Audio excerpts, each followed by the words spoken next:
తల్లిదండ్రితో ఎంత మమకారం పెంచుకుంటామో భూమితో కూడా అంతే మమకారం పెంచుకుంటాం.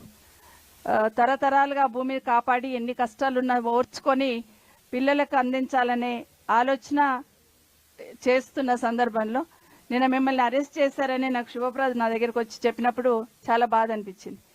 ఏం తప్పు చేసిండ్రు, ఏం కర్మాని వాళ్ళకి అరెస్ట్ చేయాలా అని చెప్పేసి అప్పుడే మాట్లాడి ఎస్పీ గారితో మాట్లాడి నాగేందర్ గారితో మాట్లాడి ఆనంద్ గారు అప్పటికే బయలుదేరిందని తెలిసిన తర్వాత కొంత మీకు ధైర్యం ఇస్తారు, అక్కడికి వచ్చున్నారనే ధైర్యంతో ఉన్నాము. కానీ ఒకటి మాత్రం మీకు అందరికి నేను మనవి చేస్తా ఉన్నాను, ఈరోజు మీ భూమి పోతుందని మీరెంత బాధపడతా ఉన్నారు.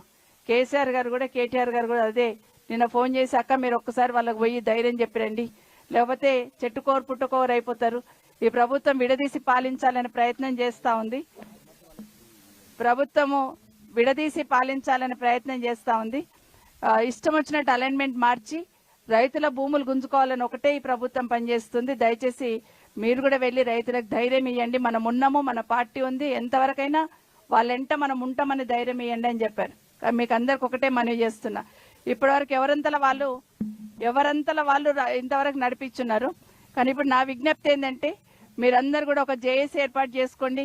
పూడూరులో ఉన్నారు, నవాపేటలో ఉన్నారు, మన మోమిన్పేటలో ఉన్నారు, అందరు రైతులు కూడా కలిసి ఒక జేఏసీ లాగా ఏర్పాటు చేసుకొని మీ అందరు అందులో ఉండేటట్టు చూసుకోండి.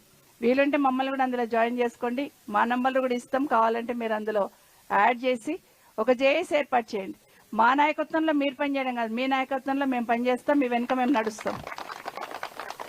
అయితే లగచెల్ల ఎందుకు చెప్తున్నాం ఎప్పుడంటే, లగచెల్లలో భూమి తీసుకున్నప్పుడు రేవంత్ రెడ్డి గారు సొంత నియోజకవర్గం ముఖ్యమంత్రి, లగచెల్లలో భూమి తీసుకున్నప్పుడు అక్కడున్న రైతులు అసలు ఎట్టి పరిస్థితులలో కాంప్రమైజ్ కాలేదు. రైతన్నలందరూ కూడా గట్టిగా ఫైట్ చేసిండ్రు, అరెస్ట్ చేసి జైలుకు పంపించిండ్రు.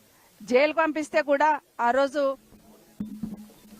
ఉంది, కానీ ఇది దాని మైక్ కాదనుకుంటా, అవునా, బ్యాటరీ వీక్ అయిందా? సో ఏదైనా కూడా అక్కడనే పెట్టమ్మా, అక్కడనే రైట్ అమ్మా, థ్యాంక్ యూ. సరే ఏదైనా కూడా ఆ రోజు లగచెల్లెల వాళ్ళు ఫైట్ చేసిందంటే రైతులందరిని అరెస్ట్ చేసి జైలుకు పంపిస్తే వాళ్ళ ఇంట్లో నా ఆడవాళ్ళు ఊరుకోలే. మా రైతులని, మా తండ్రిని అరెస్ట్ చేసిన బిడ్డలు రోడ్డు మీదకి వచ్చిన్నారు, మా భర్తను అరెస్ట్ చేసిన భార్యలు రోడ్డు మీదకి వచ్చినారు, మా కొడుకుని అరెస్ట్ చేసిన తల్లి రోడ్డు మీదకి వచ్చింది. వచ్చి ఎట్టి పరిస్థితులలో మా భూములు ఇయ్యం, మా ప్రాణాలు కావాలంటే తీసుకోండి, కానీ మా భూములు మాత్రం మేము ఇయ్యమని చెప్పి పెద్ద పోరాటం చేస్తున్నారు. దేశంలోనే ఎవరు కూడా అంత గట్టిగా నిలబడి ఉంటారు. ఎంతమంది ఇబ్బంది పెట్టినా, ఇండ్లకి వచ్చి పోలీస్ డిపార్ట్మెంట్ సంబంధించిన పోలీస్ సోదరులందరూ ఇండ్లకి వచ్చి ఇబ్బంది పెట్టినా కూడా అక్కడున్న మా మహిళా సోదరిమణులు వెనుకడుగు వేయకుండా ఢిల్లీ దాకా వచ్చి అక్కడ కూడా కంప్లైంట్ ఇచ్చి మా భూములు ఎట్టి పరిస్థితుల్లో ఇవ్వము అని గట్టిగా ఫైట్ చేసినారు. కాబట్టి లగచెల్లని గుర్తు చేస్తున్నాం. సో మీరందరూ కూడా ఏమో అవుతుందో కాదో, వాళ్ళ పార్టీ రూలింగ్ ఉంది కదా, ఇవన్నీ పక్కన పెట్టండి. రైతులందరూ ఒక్క తాటి మీద ఉంటే ఎట్టి పరిస్థితులలో ఏ ప్రభుత్వం కూడా ఏమి చేయలేదన్నది వాస్తవం. ఈరోజు నిజంగానే మీ భూములు తీసుకుంటున్న సందర్భంలో ఈపాటికే మీకు ఒక భరోసా ఇవ్వాల్సింది, కానీ కనీసం భరోసా లేకుండా వాళ్ళు ఇష్టం వచ్చినట్టు అలైన్మెంట్ మార్చుకొని ప్రభుత్వ భూమి ఉన్నా కూడా ప్రభుత్వ భూమిని వదిలేసి మీ పట్టా ల్యాండ్స్కెళ్ళి తీసుకుంటుందంటేనే ఒక రకమైన మూర్ఖత్వంతో ఈ ప్రభుత్వం పనిచేస్తుందనేది అర్థమవుతుంది. మా ఇష్టం, మా రాజ్యం, మేము ముఖ్యమంత్రి, నేనే ప్రభుత్వం మాదే, మా ఇష్టం వచ్చినట్టు చేస్తామనే ప్రవర్తన ఏదైతుందో చూస్తే ఎవరం కూడా ఊరుకోము. రైతులకు ఇబ్బంది కలిగితే ఎట్టి పరిస్థితులు కూడా ఊరుకోవద్దు అనేది కేసీఆర్ గారు రైతుకు ఒక వెన్నెముకలాగుండే 10 సంవత్సరాలు కంటికి రెప్పలా కాపాడుకున్నాడు. ఏ చిన్న ఇబ్బంది వచ్చినా రైతుకు నేనున్నా అని చెప్పి పంపించున్నాడు. ఒకసారి ఇట్లాగే మీకు అందరికి తెలుసో లేదో, మరపల్లిలో వడగండ్లు పడ్డాయి, బాగా వడగండ్లు పడి వర్షం వచ్చి బాగా పంటలు నష్టమైతే నేను ఢిల్లీకి అయితే పని మీద పోతే రాత్రి 11:30 ఫోన్ చేశారు, 7న ఉమ్మంటే ఢిల్లీలో అంటే, అయితే నువ్వు ఢిల్లీకి అర్జెంట్ వచ్చేసాయి, రాత్రి 2 గంటలకు టికెట్ బుక్ చేసి నువ్వు వచ్చాయి, పొద్దున లేవంగానే నువ్వు నిరంజన్ రెడ్డి మరపల్లి పోయి రైతులను చూసిరండి, పంటలు నష్టపోయిన వాళ్ళకు ధైర్యం ఇచ్చిరండి అని చెప్పాడు. అట్లా ఉండాలి ముఖ్యమంత్రి అంటే. కానీ ఈరోజు ఉన్న వాళ్ళకి ఏముంది, పంటలు నష్టపోయినా ధ్యాస లేదు, భూములు పోతున్నాయని రైతులు ఏడుస్తున్నా ధ్యాస లేదు. ఇప్పుడు హెచ్ఎండిఏకి వెళ్ళి ఒక నోటిఫికేషన్ ఇచ్చున్నారు, ఒక ఆర్డర్, ఇప్పుడు ఆనంద్ చెప్పినట్టే. ఏం చెప్పారు అందులో, మీకేమైనా అభ్యంతరాలు ఉంటే వచ్చి హెచ్ఎండి ఆఫీస్లో కంప్లైంట్ ఇవ్వండి, మీకేమైనా సలహాలు ఉంటే హెచ్ఎండి ఆఫీస్లో వచ్చి మమ్మల్ని కలవండి. మరి అసలు రానిస్తూనే లేరు కదా, ఇంటికాడనే అరెస్ట్ చేస్తున్నారు, రోడ్డు మీదకి రానిస్తలేరు రైతులని, త్రిపుల రైతులని, అక్కడ దాకా రానిస్తలేరు, గేట్ కూడా దొక్కనిస్తలేరు హెచ్ఎండి. మరి ఎక్కడ కంప్లైంట్ ఇవ్వాలి? కలెక్టర్ గారిని అడిగితేనేమో మాకు ఒక క్లారిటీ లేదు, పైకి వెళ్ళి మాకేం డైరెక్షన్ లేదు అంటున్నారు. మరి ఎవరిని అడగాలి? ఇప్పుడే కలెక్టర్ గారికి అందుకే చెప్పాను, మీ క్లారిటీ లేదు అంటున్నారు కదా, మరి మాకు వచ్చిన జీవో ఏదైతే ఉందో ఆ జీవో ప్రకారం 3 నెలల ముందే ఒక జీవో ఇచ్చున్నారు. కాబట్టి ఆ జీవోలన్నీ తీసుకొని మా ఆనంద్ గారు, మా నాయకులందరూ, మహేశ్వర్ రెడ్డి గారు, ఆనంద్ గారు, నాగేందర్ గారు, శుభప్రద్ గారు, వీళ్ళందరూ కలిసి మీ దగ్గరకు వస్తారు, ఎక్స్ప్లెయిన్ చేస్తారు రైతులకు ఏమి ఇబ్బంది అవుతుంది. రైతులను మీరు కలుస్తలేరు, మీరు భరోసా ఇస్తలేరు, కనీసం నాయకులకన్నా వివరించే ప్రయత్నం చేయండి.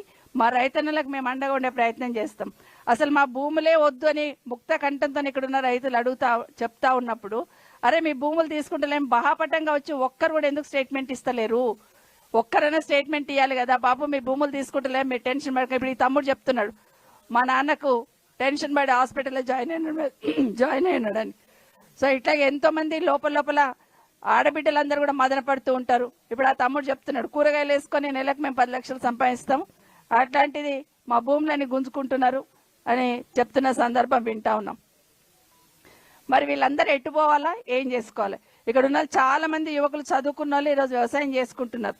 ఎందుకంటే వ్యవసాయం బాగా చేసుకుంటే కేసీఆర్ వచ్చిన తర్వాత ఇంత రైతు బంధు ఇచ్చున్నాడు, ఫ్రీ కరెంట్ ఇచ్చున్నాడు, 24 గంటల కరెంట్ ఉంది, ఇంత వ్యవసాయం చేసుకోవచ్చు అనే సిటీకి దగ్గర ఉన్నామన్న ఆలోచనతో చేస్తున్నారు. సరే రింగ్ రోడ్ వచ్చినప్పుడు, RRR వచ్చినప్పుడు నిజంగానే పోతే జెన్యున్గా రింగ్ రోడ్ చేసి ఉంటే మా భూములు పోయింది కర్మ అని వదిలేస్తుంది. కానీ పెద్దవాళ్ళ కోసమో ఎవరి భూముల కోసమో ఇష్టం వచ్చినట్టు అలైన్మెంట్ మార్చిన తర్వాత ఏ రైతు కూడా ఎందుకు కడుపు మండకుండా ఉంటుంది?